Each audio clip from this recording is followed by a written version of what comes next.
saboda ya aure ki no more. Ki manta Allah ne ya ce su yi guda hudu Allah ya ce su yi, kuma Allah ya ce su yi guda hudu ne saboda shi ya san menene ke cikinsu, shi ya san me ya halitta da su. So who are you ki ce wai ke daga ke ba wata, ke you can't stand seeing your husband with another woman. Who are you? Amma idan ke ce za a aura ba matsala, amma idan ke ce za a kawo mawa, lokacin ne tashin hankali, threats da sauran abubuwa.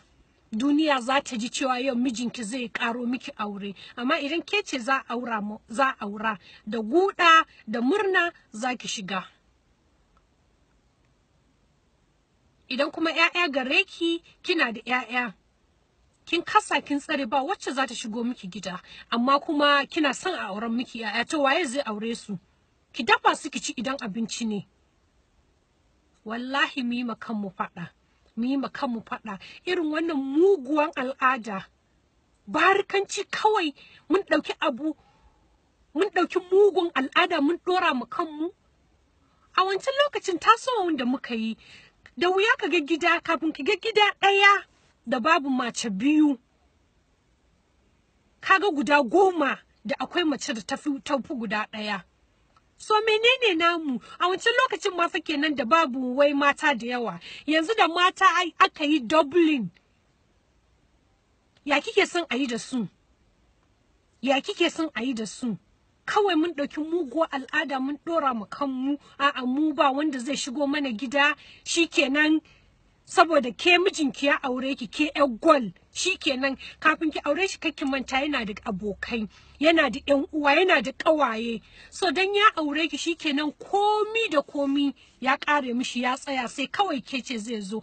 Alhali ma maybe ba daɗin ki yake ji ba. Kina nan kina gasa mishi azaba a cikin gida, kuma ki ce ba zai yi hulɗa da jama'a ba. Haka ake yi? To wallahi mu yi ma kanmu faɗa. Wannan barikancin ba inda zai kai mu. Ba inda wannan muguwar al'ada za ta kai mu. Idan mijinki yana son yayi aure, ki bashi yayi auren shi, ba abin da ya dame ki, ba a kanki za ta zauna ba. Kowa da halin shi yake zama. Idan baya son yi, to kin yi sa'a, shikenan sai ki sakata ki abin da kike so. Amma for as long as yana so, wallahi ki bashi yayi abin shi. Who are you ma to stop him, for God's sake? Abin da Allah ya ce su yi, ke ce waye? Ke wace ce? Ke ƴar gwal? Irin wannan labaran mace ta kashe miji, wallahi abun baka ma iya ɗauka.